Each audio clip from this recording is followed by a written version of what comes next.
Jarduera ekonomikoa, elikatu, jantzi, bizileku bat izan. Denok behar dugu hori guztia, oinarrizko premiak dira. Denborarekin, ordea, oinarrizko premiatzat jotzen ditugunak areagotu egin dira. Adibidez, gaur egun, gure gizarteak gizakien bizitzarako ezinbestekotzat du osasun eta hezkuntza zerbitzuak erabili ahal izatea. Jarduera ekonomiko deritzo gure oinarrizko premiei erantzuteko ezinbestean egin behar ditugun lan guztien multzoari. Jarduera ekonomikoaren elementuak. 3 elementuk osatzen dute jarduera ekonomikoa: ekoizpenak, banaketak eta kontsumoak. Ekoizpenak produktu bat lantzeko edo zerbitzu bat emateko beharrezko lan guztiak hartzen ditu barnean. Banaketa produktu eta zerbitzuak saltokietara helarazteko jarduera da. Kontsumoa jendeak produktua edo zerbitzua erostea da. Enpresa. Enpresak ematen dizkigute bizitzeko behar ditugun produktu eta zerbitzu gehienak. Mozkinen trukean produktu edo zerbitzuak eskaintzen dituzten erakundeak dira enpresak. Enpresa batzuen helburu nagusia mozkin ekonomikoak lortzea da. Beste enpresa batzuena, berriz, ez da mozkin ekonomikoak lortzea bakarrik. Gizarteari on egitea ere bada horrelakoen helburua. Jardunen aritzeko hainbat baliabide behar izaten dituzte enpresek. Giza baliabideak, enpresetan lan egiten duten pertsonak dira.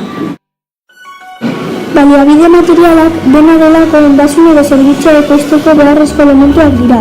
Lehen gaiak, tresneriak, makinak, teknologia, energia.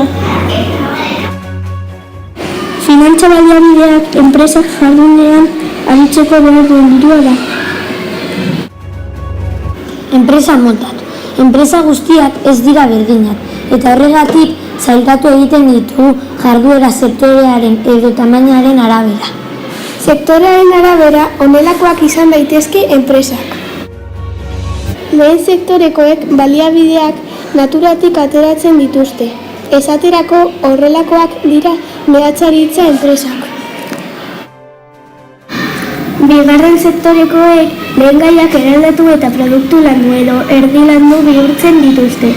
Adibidez, horrelakoak dira ehungintza enpresak. Hirugarren sektorekoek zerbitzuak ematen dituzte. Esate baterako hori egiten dute arkitektura estudioek eta dendek. Tamainaren arabera, berriz, honelakoak izan daitezke enpresak. Txikiak 50 langile baino gutxiago, baldin badituzte. Ertainak langile kopurua 50 eta 250 arteko baldin bada.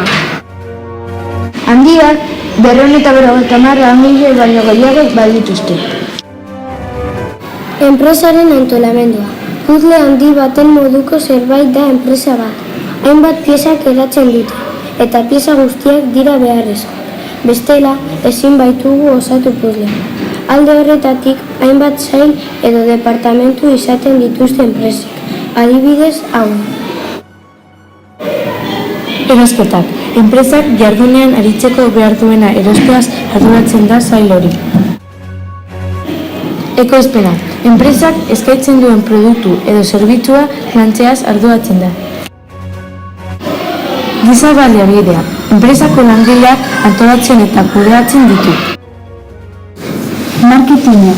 Produktua edo zerbitzua kontsumitzaileei ezagutarazteaz arduratzen da. Finantza departamentua enpresaren gastu eta diru sarrerak kontrolatzeaz arduratzen da. Zuzendaritza sail guztiak antolatzen eta koordinatzen ditu enpresaren helburua lortzeko.